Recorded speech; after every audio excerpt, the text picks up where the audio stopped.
Hello दोस्तों, क्या हाल है। तारीख आज 8 जुलाई 2024, दिन मंडे सोमवार, हिंदी तिथि तृतीया। और आइए बात करते हैं आज के मुख्य समाचार में देश भर की तमाम बड़ी खबरों पर नजर डालते हैं। देखिए, आज के दिन को मेथ 2.0 डे के रूप में भी मनाया जाता है और आज ही के दिन ठीक 527 साल पहले भारत की खोज के लिए निकले थे वास्को डी गामा। 8 जुलाई 1497 को भारत का समुद्री रास्ता खोजने निकले थे ये। चलिए आगे बढ़ते हैं खबरों में। दोस्तों, आज सुप्रीम कोर्ट में नीट यूजी परीक्षा से संबंधित सभी याचिकाओं पर सुनवाई होगी सोमवार को। लगभग 25 से भी ज्यादा अलग अलग याचिकाएं लगी हुई हैं नीट एग्जाम को लेकर। परीक्षा विवाद और अनियमितताओं पर आज सुप्रीम कोर्ट में सुनवाई होगी। देखते हैं माननीय उच्च न्यायालय की तरफ से इस पर क्या फैसला आता है, ये तो मैं आपको दिन में बता ही दूंगा। और इसके अलावा इधर सीबीआई की कार्रवाई में भी नीट केस में 8वीं गिरफ्तारी हो चुकी है। बेउल जेल से 3 आरोपियों को दिल्ली ले गई सीबीआई और अब राउज एवेन्यू कोर्ट में पेशी होगी इनकी भी। चलिए अगली खबर है दोस्तों, बजट 2024 को लेकर देश की वित्त मंत्री निर्मला सीतारमण ने अलग अलग क्षेत्र के प्रतिनिधियों के साथ विचार विमर्श किया, बातचीत की और अब इनके सलाह मशूरे के साथ ही इस साल का भारत का बजट तैयार होगा। स्टेक होल्डर्स के साथ प्री बजट कंसल्टेशन पूरा हुआ। 10 स्टेक होल्डर्स ग्रुप में से 120 से ज्यादा लोगों को बुलाया गया। आपको जानकारी होगी 23 जुलाई को हमारे देश का बजट पेश होगा ना। और इस बार के बजट में उद्योगों की ये मांग है कि फार्मा उद्योग को मिले कॉर्पोरेट कर में यानी कि टैक्स में छूट दी जाए, होटलों को भी इंफ्रास्ट्रक्चर का दर्जा दिया जाए। खबर ये भी है कि सरकार आयुष्मान कार्ड धारकों को भी बड़ी सौगात दे सकती है। मुफ्त इलाज की सीमा को बढ़ाकर दोगुना किया जा सकता है, क्योंकि राष्ट्रपति द्रौपदी मुर्मू ने भी अपने भाषण में इस बात की जानकारी दी थी। वहीं इस बार के बजट में टैक्स रियायतें चाहता है फार्मा सेक्टर भी। R&D यानी कि रिसर्च एंड डेवलपमेंट को बढ़ावा मिलेगा इससे।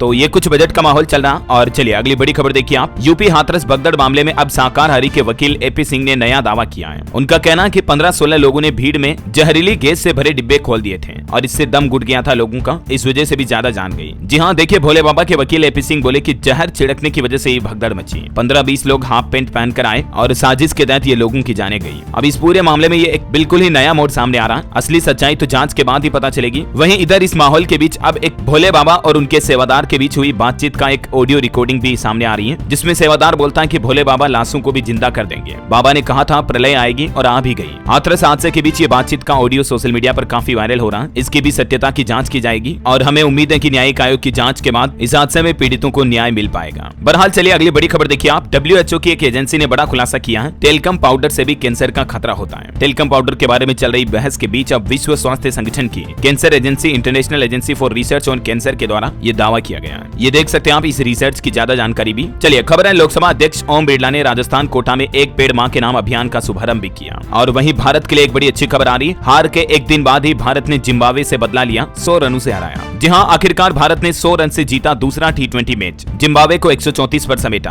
अभिषेक शर्मा की सेंचुरी भी देखने को मिली और अभी ये सीरीज 1-1 से बराबर हो चुकी है। चलिए खबर है दोस्तों, जम्मू कश्मीर के कुलगाम में 6 आतंकी ढेर हुए। हमारी इंडियन आर्मी के भी 2 जवान शहीद हो गए। 2 जगहों पर लगातार 2 दिन से एनकाउंटर जारी है। राजौरी में आर्मी कैंप पर भी हमला हुआ। देश में हुई कुछ और बड़ी दुर्घटनाओं की खबरें देखिए आप। गुजरात के डांग में घाटी में एक बस गिर गई, जिसमें 2 बच्चों की जान चली गई, कई लोग घायल हो गए। बताया जा रहा है कि 65 से ज्यादा यात्री इस बस में सवार थे और एक ट्रक को ओवरटेक करने के चलते यह हादसा हुआ। वहीं गुजरात के सूरत में भी एक 5 मंजिला बिल्डिंग गिर गई, जिसमें 7 लोगों की जान चली गई। 2017 में अवैध रूप से बनाई गई थी ये बिल्डिंग, 8 साल में ही ढह गई। और वहीं झारखंड के देवघर में भी एक ऐसी दुर्घटना देखने को मिली। 3 मंजिला पुरानी इमारत गिर गई, जिसमें 3 लोगों की जान चली गई। 4 लोगों को बचाया गया। 8 घंटे तक NDRF का ये रेस्क्यू ऑपरेशन चला। आंध्र प्रदेश में भी एक सीमेंट फैक्ट्री में विस्फोट हुआ, जिसमें 16 मजदूर घायल होने की खबर है। 10 की हालत काफी गंभीर चल रही है। और इस बीच आंध्र प्रदेश के मुख्यमंत्री ने मुआवजे का भी ऐलान किया है। और वहीं महाराष्ट्र की भी एक घटना देखिए। शिवसेना नेता के बेटे ने अपनी BMW कार से एक दंपति को टक्कर मारी। महिला को 100 मीटर घसीटा, जान चली गई। नशे में था आरोपी। ड्राइवर और पिता दोनों को हिरासत में ले लिया गया है। और दोस्तों, गाड़ी चलाते समय हमेशा सावधानी बरते। मैं आपको आए दिन ऐसी खबर बताता रहता हूँ। देखिए, ये महाराष्ट्र की एक घटना है। बाइक पर दोस्त के साथ में सेल्फी लेने के चक्कर में पल भर में हादसा हो गया। एक की जान चली गई और दूसरे की दोनों टांगे कट गई। आपको लगता होगा कि यार DLS भाई ऐसी खबरें क्यों बताते हो, लेकिन जरूरी है ताकि आप और हम ऐसी घटनाओं से सीख ले सकें और हमेशा सावधान रहें। जब भी गाड़ी चला रहे हो, बाइक या कार, कुछ भी, स्टीयरिंग आपके हाथ में है, तो एक पल के लिए भी, एक सेकंड के लिए भी नजर हटी मतलब दुर्घटना घटी। ये कहावत तो आपने जरूर सुनी होगी और इन 2 दोस्तों के साथ भी कुछ ऐसा ही हुआ। आजकल सोशल मीडिया, इंस्टाग्राम पर रील वगैरह, फोटो वगैरह अपलोड करने के चक्कर में अक्सर युवा नौजवान गाड़ियों पर इस तरह की लापरवाही करते हैं, स्टंट करते हैं। तो जरा सावधान रहे, है ना। बहुत से घटनाएं आती, तभी तो मैं आपको कहता हूँ, ए भाई जरा देख के चलो। देखिए, जयपुर अजमेर हाईवे पर भी एक खड़े ट्रक में कार घुस गई। 1.5 साल की बेटी समेत पिता की जान चली गई। खाटू श्याम के दर्शन करके लौट रहा था ये परिवार। अच्छा, आपको एक और सावधानी बता दूं, आजकल बारिश का मौसम चल रहा है, तो इस माहौल के बीच नदी, झील, झरने, तालाब में नहाने के लिए भी ना जाएं। आगरा यमुना एक्सप्रेसवे के पास तालाब में 8 बच्चे डूब गए। 4 तो बच्चे व महिलाओं को बचाया गया, लेकिन 4 बच्चियों की जान चली गई। Please be careful. और चलिए आगे बढ़ते हैं खबरों में। देखिए, भगवान जगन्नाथ रथ यात्रा पर अपडेट आ रहा। उड़ीसा पुरी में भी सूर्यास्त के बाद रोकी गई रथ यात्रा। अब आज सोमवार सुबह 9 बजे फिर से खींचे जाएंगे रथ और रथों पर ही होगी होगी आज रात और सुबह की पूजा भी। ये दोस्तों इस बार 53 सालों बाद इस साल पुरी की रथ यात्रा 2 दिनों की हो रही है, बाकी हर बार 1 दिन की होती है। और उड़ीसा पुरी के अलावा देखिए गुजरात अहमदाबाद में भी भगवान जगन्नाथ की 147वीं रथ यात्रा संपन्न हुई। सुबह 7:30 बजे नगर भ्रमण पर निकले तीनों रथ और रात तकरीबन 9 बजे अपने निज मंदिर लौटे। देश के गृह मंत्री अमित शाह भी इस मौके पर गुजरात में ही थे। सुबह रथ यात्रा के दौरान उन्होंने मंदिर में पूजा अर्चना भी की और फिर गुजरात के मुख्यमंत्री भूपेंद्र पटेल ने सोने की झाड़ू से सफाई के बाद रथ खींचा और इसकी शुरुआत की।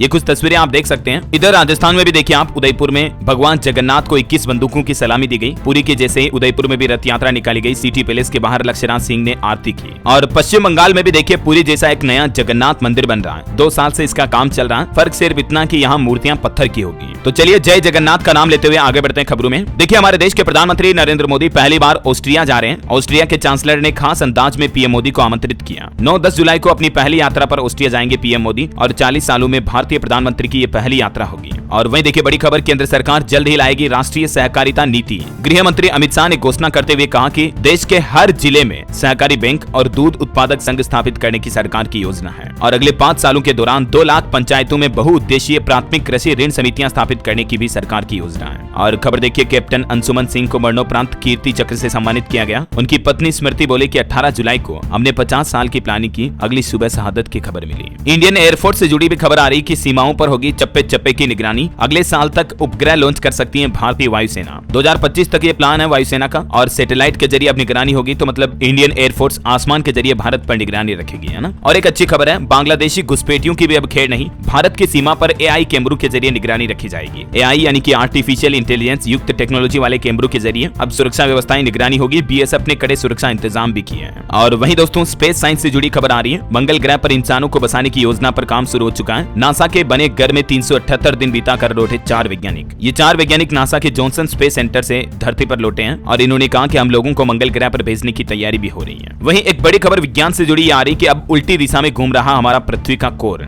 वैज्ञानिकों ने खुद इस बात की पुष्टि की और इसके चलते दिन की लंबाई घट सकती है। शोधकर्ताओं का यह मानना है कि इससे पृथ्वी पर एक दिन की लंबाई में 1 सेकंड का परिवर्तन हो सकता है, क्योंकि पृथ्वी का जो इंटरनल कोर है ना वो उल्टा घूमने लग गया। चलिए खबर है, हाल ही में जो मोबाइल रिचार्ज प्लान की कीमतें बढ़ी, इस पर भी सरकार ने कहा कि यह हमारा अधिकार क्षेत्र नहीं है। अभी आपको बताऊंगा जुलाई से ही जियो, एयरटेल, वोडाफोन आइडिया सभी ने अपने मोबाइल रिचार्ज तकरीबन 20% तक महंगे कर दिए, है ना। तो इस पर अब सरकार का कहना कि ये निजी क्षेत्र की कंपनियां और इनका मोबाइल सर्विस मार्केट डिमांड और सप्लाई के मार्केट फोर्स के साथ चलता है। ये सरकार के अधिकार क्षेत्र में फैसला नहीं है। चलिए खबर है, दिल्ली के मंत्री सत्येंद्र जैन पर चलेगा भ्रष्टाचार का एक और मुकदमा। दिल्ली एलजी ने जांच के लिए मंजूरी भी दे दी है। 571 करोड़ के सीसीटीवी प्रोजेक्ट में भी रिश्वत लेने का आरोप लगा अब इन पर। ये ऑलरेडी तिहाड़ जेल में बंद है और अभी इनकी मुश्किलें एक बार फिर से बढ़ सकती हैं। चलिए खबर है, पुरानी पेंशन की मांग को लेकर केंद्र सरकार पर अब दबाव बनाया जा रहा। रक्षा मंत्री राजनाथ सिंह से मिलकर ये मांग भी की गई। इप्सेप के 20 राज्यों के पदाधिकारियों ने रक्षा मंत्री राजनाथ सिंह से उनके आवास पर भेंट की, मुलाकात की मतलब, और ये मांग की है कि देश भर के कर्मचारियों की मांगों पर सार्थक निर्णय कराएं सरकार और मतलब पुरानी पेंशन योजना को वापस लागू किया जाए। ऐसा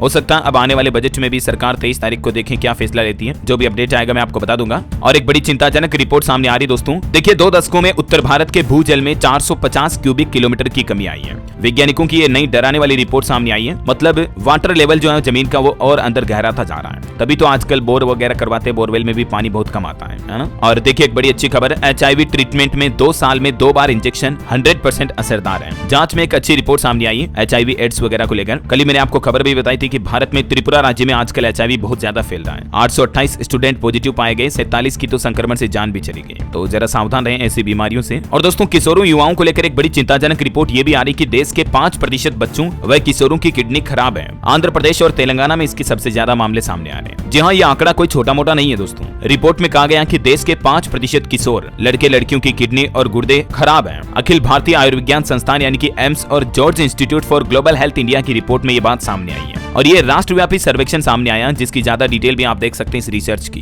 है ना। तो घर में बच्चों को अगर ज्यादा पेट दर्द वगैरह हो रहा, कुछ ऐसी दिक्कतें आ रही तो जरूर डॉक्टर से चेकअप करवाएं। और चलिए खबर देखिए आप, उत्तराखंड के चमोली में भूकंप आया, 3.5 तीव्रता रही और जमीन से 5 किलोमीटर अंदर ये भूकंप का केंद्र था। गनीमत रही कि जान माल का नुकसान नहीं हुआ। चलिए खबर है, देश के सर्वश्रेष्ठ संस्थानों में से शामिल हो गया जम्मू कश्मीर का एम्स भी। जल्दी यहाँ ओपीडी शुरू होगी। केंद्रीय स्वास्थ्य मंत्री जेपी नड्डा की तरफ से इस बात की घोषणा की गई। और एक रिपोर्ट आ रही कि कोरोना काल के बाद भारत में गरों की मांग में भारी तेजी देखी गई। पिछले 5 सालों में दिल्ली मुंबई में 50% तक दाम बढ़ गए हैं प्रॉपर्टी के, फ्लैट, घरों वगैरह के, है ना। चलिए खबर है, एक पीएसयू बैंक की तरफ से भारत में 100 नए ब्रांच खोलने का ऐलान किया गया और वो बैंक है सार्वजनिक क्षेत्र का पंजाब सिंध बैंक की तरफ से ये घोषणा की गई कि इसी चालू वित्त वर्ष में 100 नए ब्रांचेस खोलेगा ये बैंक। उत्तर भारत के अलावा भी भारत के अन्य एरिया में एक्सपेंशन किया जाएगा, ये बैंक का प्लान है। और वहीं देखिए प्रधानमंत्री नरेंद्र मोदी ने बताई देश की असल ताकत, अब ऐसे विकसित राष्ट्र बनेगा इंडिया। जी हाँ, इसको लेकर देखिए प्रधानमंत्री का क्या लक्ष्य है, ये बात तो आपको पता होगी कि साल 2047 तक भारत को विकसित राष्ट्र बनाने का लक्ष्य है। अब इस पर काम कैसे किया जाएगा, तो पीएम का प्लान है कि एक तो अंतरिक्ष विज्ञान, रक्षा, व्यापार समेत कई क्षेत्रों में हमें फैलाव करना होगा।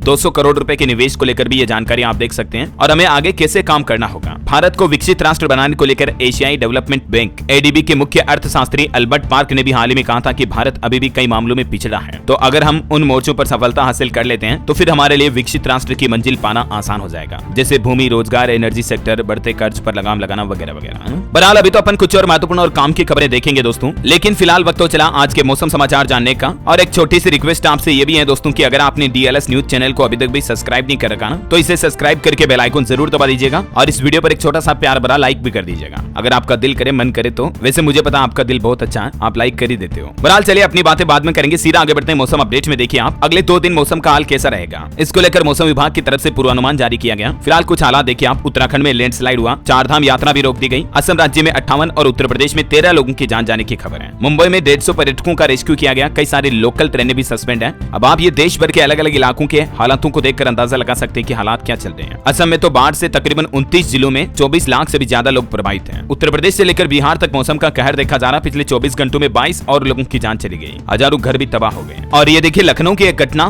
जहां सड़क धंस गई, बाइक सवार बाल बाल बच गया। वाराणसी में जल भराव पर अखिलेश यादव ने भी तंज कसा की डूबती लगातार क्योटो, कुशीनगर में 20 गांव भी डूब गए। और ये देखिए मतलब बीच सड़क अचानक कैसे कुएं की तरह धंस गई। वो तो ठीक है कि बाइक सवार थोड़ा दूर था, वरना दबुक गड्ढे के अंदर जा गिरता है। इधर बिहार में गंडक नदी में फंसे 60 लोगों को सुरक्षित बाहर निकाला गया। रक्सौल में भी गांव में घुस गया पानी। सुपौल में उफान पर चल रही कोसी नदी भी 5 जिलों में बाढ़ का खतरा बढ़ गया है। मध्य प्रदेश में भी 11 जुलाई तक तेज बारिश का अलर्ट है। सिवनी में 2.5 इंच बरसात हुई। ग्वालियर में भी सड़क धंसी, मुरैना में घर और बाजारों तक पानी भर गया। राजस्थान के हालात देखिए, हनुमानगढ़ में बारिश से एक छत गिरी जिसमें 2 भाइयों की जान चली गई। बनास नदी में उफान से जयपुर और सिवाड़ मार्ग भी बंद हुआ। 11 जिलों में तेज बरसात का अलर्ट है राजस्थान में अभी भी। और छत्तीसगढ़ में देखिए रायपुर, दुर्ग समेत 18 जिलों में भारी बरसात का अलर्ट है। अब तक सामान्य से 22% कम वर्षा पानी छत्तीसगढ़ में। वहीं हरियाणा के 10 और पंजाब के 5 जिलों में बारिश की चेतावनी आज और कल से हिमाचल में काफी ज्यादा 150 से ज्यादा सड़कें भी बंद पड़ी हैं। झारखंड में देखिए अभी मानसून सामान्य हुआ, लेकिन 12 जुलाई से फिर से बारिश का अलर्ट है। आज भी 1-2 जगहों पर हल्की फुल्की बारिश हो सकती है और आकाशीय बिजली गिरने की भी संभावना है, तो जरा सावधान रहिएगा दोस्तों, है ना। उत्तराखंड में भी भारी बारिश का रेड अलर्ट। भूस्खलन की वजह से 100 से ज्यादा सड़कें बंद पड़ी हैं और यही वजह की 4 धाम यात्रा भी रोकी गई।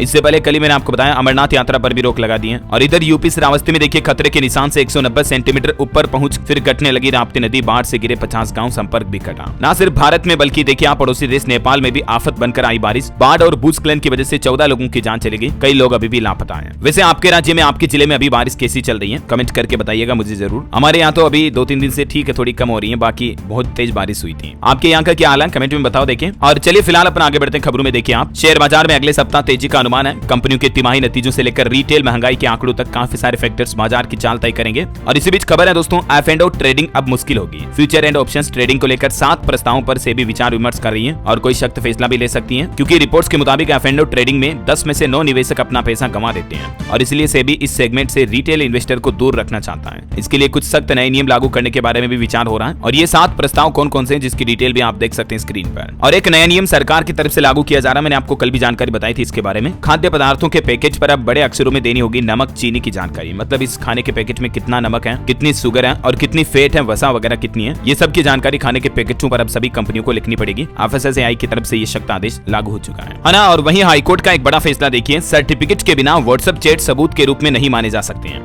दिल्ली हाईकोर्ट की तरफ से एक केस की सुनवाई करते हुए कहा, कोर्ट ने ये साफ कर दिया कि व्हाट्सएप चैट को सबूत नहीं मान सकते हैं जब तक कि उचित सर्टिफिकेशन नहीं होगा। ऐसा इसलिए क्योंकि फोन एक इलेक्ट्रॉनिक डिवाइस है और इंडियन एविडेंस एक्ट के तहत इससे ली गई सामग्री को सर्टिफाई कराना जरूरी है, क्योंकि हो सकता है ना कि व्हाट्सएप चैट के तो फेक स्क्रीनशॉट भी बना दिए जाए, है ना। इसीलिए हाईकोर्ट की तरफ से ये केस की सुनवाई करते हुए आदेश सुनाया गया। और वहीं देखिए एक लड़का लड़की के रिश्ते पर मध्य प्रदेश हाईकोर्ट का भी बड़ा फैसला। 10 साल के रिश्ते में बनाए गए शारीरिक संबंध बलात्कार नहीं माने जा सकते हैं। हाईकोर्ट ने कहा कि शादी का वादा झूठा या सच्चा ये समझने में 10 साल नहीं लगते हैं, और इसीलिए 10 सालों के रिश्ते के बाद अगर कोई लड़की या कोई लड़का किसी पर आरोप लगाना कि मुझसे तो जबरदस्ती संबंध बनाए, तो उन्हें जबरदस्ती रेप वगैरह नहीं माना जा सकता है। ये एमपी हाईकोर्ट की जबलपुर खंडपीठ ने दुष्कर्म के एक मामले पर फैसला सुनाया है ना। और वहीं देखिए बड़ी खबर, उत्तर प्रदेश में शिक्षकों ने ट्विटर पर ट्रेंड कराया बाइकआउट ऑनलाइन हाजिरी, क्योंकि आपको पता होगा आज 8 जुलाई से ही उत्तर प्रदेश में ये डिजिटल उपस्थिति वाला नया नियम लागू होने जा रहा, और प्राथमिक शिक्षकों की आज से डिजिटल अटेंडेंस लगाना जरूरी होगी ना, तो अब इसका विरोध भी काफी तेज होने जा रहा है। यहाँ तक कि टीचरों ने तो सरकार को यह भी चेतावनी दी कि अगर फैसला नहीं बदला गया तो हम आंदोलन करेंगे। और यूपी के कुछ और अपडेट देखिए आप, प्रदेश के होटलों में 2 लाख तक कमरों की संख्या बढ़ाई जाएगी, और धार्मिक स्थलों पर भी होटलों की डिमांड बढ़ी है, इससे 3 लाख नए रोजगार का सृजन भी होगा। मैंने आपको कल ही जानकारी बताई थी ना, यूपी में सरकार ने होटल इंडस्ट्री को लेकर कुछ नई गाइडलाइंस भी जारी की है, कुछ छूट वगैरह दी गई है होटलों के निर्माण के नियमों में, है ना। तो इसका मकसद ये है कि उत्तर प्रदेश में ज्यादा से ज्यादा होटल इंडस्ट्री बढ़ेगी तो पर्यटकों को भी बढ़ावा मिलेगा, है? और एक अच्छी खबर यह है कि अगर आप अब दूसरे राज्यों से उत्तर प्रदेश की सीमा में प्रवेश करोगे ना, तो अब आपको हरियाली नजर आएगी, क्योंकि 6 राज्यों से जुड़ी सीमाओं पर पौधारोपण किया जाएगा। यूपी में योगी सरकार की तरफ से ये विशेष अभियान चलाया जा रहा है ग्रीनरी को लेकर। और उत्तर प्रदेश में पुलिस कर्मियों के लिए भी एक नया आदेश जारी हुआ, अगर इस आदेश को नहीं माना तो रोका जाएगा एचआरए भी। यूपी सरकार का कहना कि इस आदेश का सिर्फ एक ही मकसद था कि पुलिस कर्मियों के साथ कोई अनहोनी घटना ना हो, क्योंकि अगर पुलिस कर्मियों को सरकारी कॉलोनी नहीं मिलती है तो वो किराए के कमरे में रहते हैं, और इसलिए बरसात में कर्मियों के साथ कोई अनहोनी घटना ना हो, यही वजह है कि योगी सरकार की तरफ से इस आदेश की अवहेलना करने पर एचआरए रोकने का फैसला भी लिया है।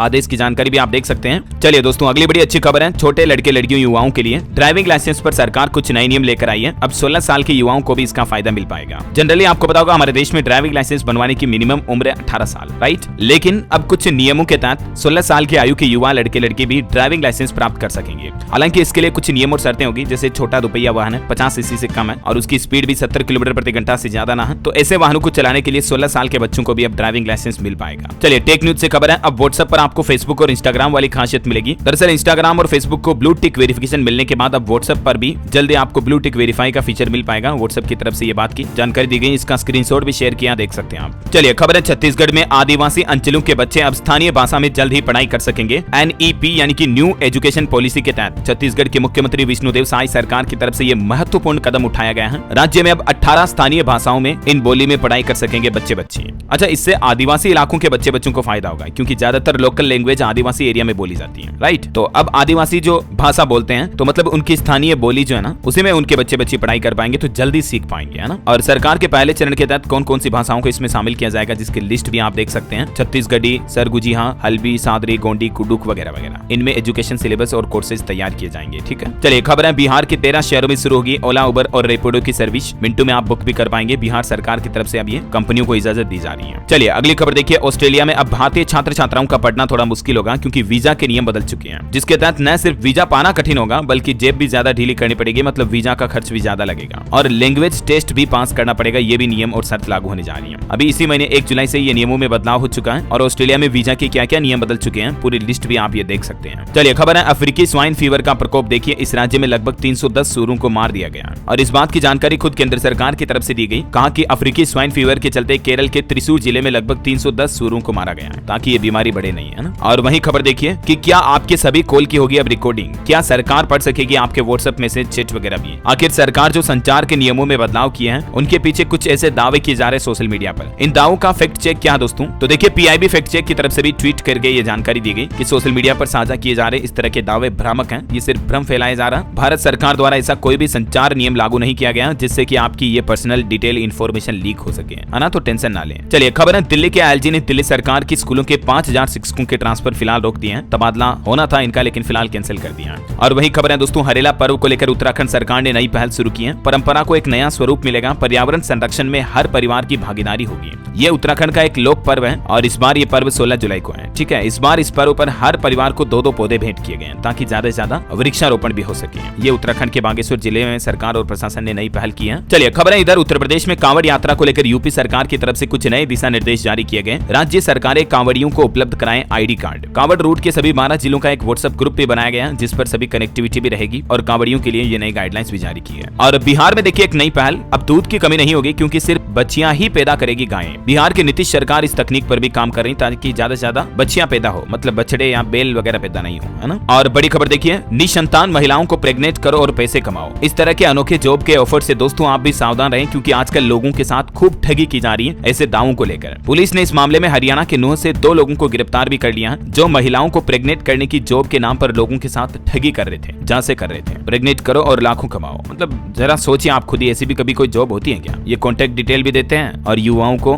फंसाते हैं। युवाओं को लगता है कि हाँ ठीक है, अच्छी जॉब है, अच्छी नौकरी है, लेकिन उल्टा आपसे रजिस्ट्रेशन फीस के नाम पर 5-10 हजार रुपए ले लेते हैं और ऊपर से ठगी पे ठगी किए जाते हैं। तो ऐसे कभी लॉटरी के चक्कर में ना पड़े, है ना। ये महिलाओं की फेक तस्वीरें इस्तेमाल करते हैं। आपको जागरूक करने के लिए ही मैं आपको ये खबर बता रहा हूँ, ठीक है। चलिए खबर है दोस्तों, राजस्थान सरकार की नई पहल देखिए, खेत तलाई के लिए मिल सकेगा 90% तक अनुदान। कृषि विभाग ने फार्म पॉन्ड योजना के तहत भूजल संरक्षण के लिए भी कुछ नई गाइडलाइन जारी की है और इस गाइडलाइन के तहत कुछ नई शर्तें भी जोड़ी गई हैं। अब किन किन किसानों को इस योजना का फायदा मिलेगा, जिसकी डिटेल भी आप देख सकते हैं। और वहीं खबर देखिए, छत्तीसगढ़ सरकार ने बढ़ाया काम का दबाव, तो पटवारी संघ ने मांग के साथ साथ अब 8 जुलाई आज से ही हड़ताल पर जाने की चेतावनी भी दी है। छत्तीसगढ़ के पटवारी संघ ने ये सरकार को हिदायत दी है। और खबर देखिए, यूपी के मुजफ्फरपुर की बेटी को मिला अंतर्राष्ट्रीय उद्योग रत्न पुरस्कार, जिले का मान बढ़ाया। ये मधुबनी चित्रकला और सुजनी कला में बहुत ही माहिर है। इप्शा इनका नाम है। Many congrats. बिहार के मिथिला क्षेत्र की एक कला है। और युवाओं के लिए एक और अच्छी खबर है, महाराष्ट्र में भी युवाओं को अब रोजगार मिल पाएगा। सेमीकंडक्टर के प्लांट स्थापित किए जाएंगे। महाराष्ट्र में बढ़ती महंगाई और बेरोजगारी के बीच शिक्षित बेरोजगार युवाओं के लिए ये अच्छी खबर आई है। खबर है कि अब महाराष्ट्र राज्य सरकार सेमीकंडक्टर प्लांट लगाने के लिए 3 कंपनियों के साथ बातचीत भी कर रही है और इससे रोजगार के अच्छे अवसर मिल सकते हैं, है ना। चलिए खबर है, कई शहरों में पुराने कानून में केस दर्ज हुए, कोर्ट में इनके रद्द होने का भी खतरा है। पुलिस उलझन में है, क्या करें क्या ना करें। आपको पता होगा देश भर में 1 जुलाई से ही जो भारतीय न्याय संहिता के 3 नए कानून लागू हो चुके हैं, उसके बावजूद अभी भी देश के कई राज्यों कई जिलों में पुराने कानून के तहत केस दर्ज हो चुके हैं। तो अब ऐसे में सवाल ये कि उन केस को रद्द किया जाएगा या नई धाराओं में ट्रांसफर होगा, इसको लेकर काफी कंफ्यूजन हो रहा है। चलिए देश के विकास पर अच्छी खबर आ रही। देखिए देश का पहला एक्सप्रेसवे बनने जा रहा है, जिस पर 12 तो हेलीपैड होंगे और 5 बड़े जंगलों से होकर गुजरेगा ये एक्सप्रेसवे। जी हाँ दोस्तों, जहां आगरा एक्सप्रेसवे पर लड़ाकू विमान उतारने के बाद अब राष्ट्रीय राजमार्ग प्राधिकरण NHAI की तरफ से एक्सप्रेसवे पर हेलीपैड बनाने की तैयारी भी हो रही है और इसका प्लान भी पूरा हो चुका है और देश का पहला एक्सप्रेसवे बनने भी जा रहा है, जिस पर हेलीपैड बनाए जाएंगे और वो भी 1-2 नहीं बल्कि पूरे के पूरे 12। ये कहां बनेंगे हेलीपैड वगैरह, तो इसकी जानकारी भी आप देख सकते हैं। सभी 12 हेलीपैड राजस्थान में बनाए जाएंगे और किन किन जिलों से जोड़ा जाएगा इस एक्सप्रेसवे को देख सकते हैं आप। दिल्ली मुंबई एक्सप्रेसवे राजस्थान के 7 जिलों से होकर गुजरेगा। अच्छा, और एक एक्सप्रेसवे का भी डेवलपमेंट हो रहा है, जिसमें आप 6 घंटे में राजस्थान और यूपी से वापस MP आ पाएंगे। ये एक्सप्रेसवे बनने के बाद इन तीनों राज्यों के 36 जिलों को फायदा होगा। 10 लाख करोड़ का निवेश भी किया जाएगा। ये एक्सप्रेसवे किस किस रूट पर बनाया जाएगा MP के इस मैप में आप देख भी सकते हैं। और वहीं खबर देखिए आप, मध्य प्रदेश में मोहन मंत्रिमंडल का दूसरा विस्तार आज होगा। कांग्रेस से बीजेपी में आए विधायक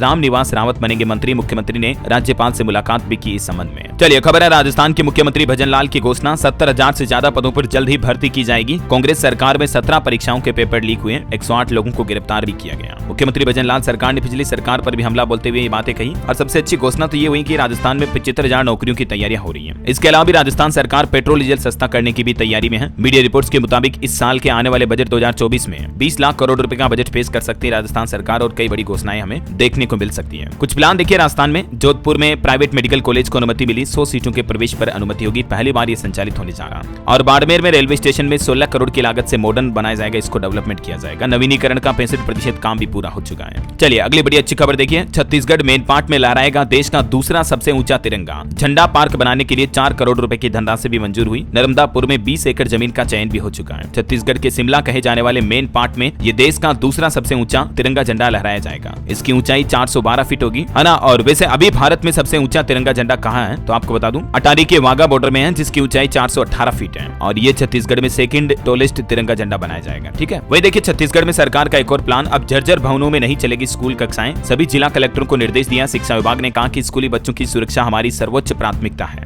और सरकार का एक प्लान ये भी देखिए, गुजरात मॉडल भी छत्तीसगढ़ में लागू होगा। जनता के आवेदनों की हाईटेक मॉनिटरिंग करेगी सरकार। डिप्टी CM शर्मा ने गांधीनगर में एक्सपर्ट के साथ इस संबंध में मीटिंग भी की। और एक खबर देखिए, BHU स्टूडेंट ने बनाई PM मोदी की 8 mm की पेंटिंग, सबसे छोटी पेंटिंग है ये। वर्ल्ड ग्रेटेस्ट रिकॉर्ड में दर्ज हुआ इनका नाम। 30 दिन की प्रैक्टिस के बाद 90 सेकंड में ड्रॉ की तस्वीर भी है, जिसे माइक्रोस्कोप से देखा जाता है। देख सकते हैं आप सर्टिफिकेट भी इनका। हाल ही में एक ऐसा ही मामला यूपी के अमरोहा में भी चित्रकार ने PM मोदी की कोयले से तस्वीर बनाई थी। देख सकते हैं आप ये फोटो, है ना। और वहीं देखिए उत्तर प्रदेश में पॉलिटेक्निक प्रवेश प्रक्रिया के लिए भी काउंसलिंग शेड्यूल जारी हो चुका है। 12 जुलाई से पंजीकरण शुरू होंगे। और यूपी में पेपर लीक पर रोक लगाने के लिए भी योगी सरकार का नया फैसला देखिए आप। अब हर अभ्यर्थी को सील बंद पैकेज में प्रश्न पत्र मिलेंगे। अभ्यर्थी खुद अपने हाथों से लिफाफा और सील खोलेंगे। UPPSC की तरफ से यह महत्वपूर्ण निर्णय लिया गया है। और वैसे स्टूडेंट एग्जाम वगैरह की बातें हो ही रही हैं, तो कुछ और एजुकेशनल खबरें भी देख लेते हैं। चलिए, गुजरात बोर्ड ने सत्र 2024-25 के लिए जारी किया एकेडमिक कैलेंडर। किन किन डेट्स में एग्जाम होंगे तो आप ऑफिशियल पोर्टल पर चेक कर लीजिएगा ज्यादा जानकारी। और वही खबरें CUET UG के आंसर की जारी हुई। रिजल्ट डिक्लेयर होना अभी बाकी है और से 13 लाख स्टूडेंट डायरेक्ट लिंक से चेक करवाएंगे अपना रिजल्ट। हालांकि एनटीए का तो ये भी कहना कि अगर कोई गड़बड़ी मिली तो दोबारा आयोजित होगी सीयूईटी यूजी की परीक्षा भी। मतलब देखिए यार, NEET PG, NEET UG, UGC NET, CUET UG, अब क्या क्या हो रहा है, क्या एग्जाम कभी होंगे भी पूरे या नहीं होंगे स्टूडेंट के, या बार बार होते रहेंगे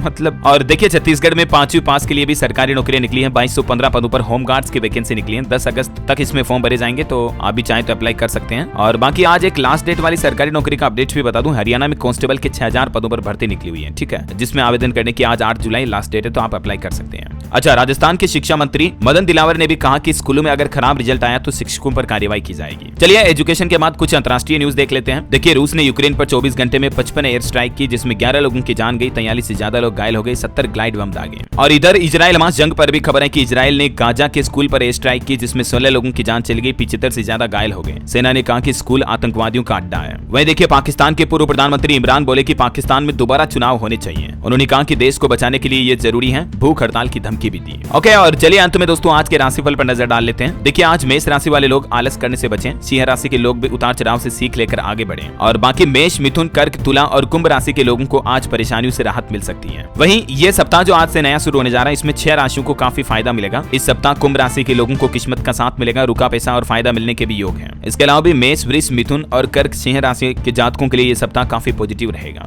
है ना। और दोस्तों, आप मुझे कमेंट करके बताइए कि हाल ही में किस राज्य सरकार की तरफ से किसानों को 1% ब्याज पर लोन देने की घोषणा की गई। मैंने आपको कल ही इसका न्यूज अपडेट बताया भी था। अगर आप रेगुलर वीडियो देखते हैं तो आपको पता होगा। चलिए आज आपको ऑप्शन भी बता देता हूँ, Uttar Pradesh, Bihar, Rajasthan, Madhya Pradesh, ABCD, which is right option, let me know in the comment box. सही जवाब देने वाले लोगों को रेंडमली सेलेक्ट होने पर DLS न्यूज टीम की तरफ से एक शानदार सरप्राइज गिफ्ट जीतने का मौका मिलेगा। और इसी के साथ ही अगर आपको वीडियो अच्छा लगा तो इसे लाइक करना, शेयर भी करना, DLS न्यूज चैनल को सब्सक्राइब करके बेल आइकन जरूर दबा देना, रोजाना ऐसी इन्फॉर्मेटिव काम की खबरें देखते रहने के लिए। जय हिंद, जय भारत, वंदे मातरम।